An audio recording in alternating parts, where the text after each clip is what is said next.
मंदिराचं वेगळेपण तुम्हाला दिसत असेल.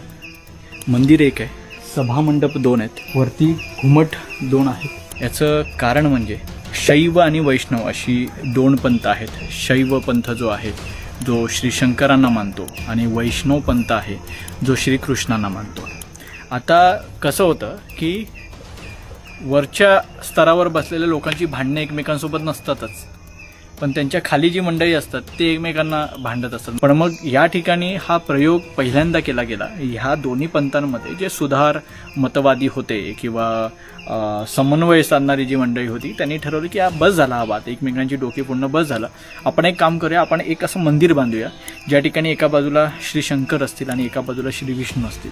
आणि खास बाब कुठली आहे माहिती आहे का, म्हणजे आता हे मला पाहून सुचलं, या दोघांच्या सभामंडपाच्या मध्ये आपले श्री गणपती ते विराजमान आहेत.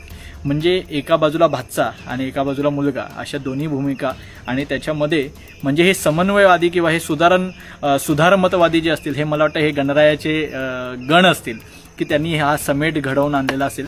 आणि एका बाजूला हरी आहे, एका बाजूला हर आहे, म्हणून तो हरिहरेश्वर आहे.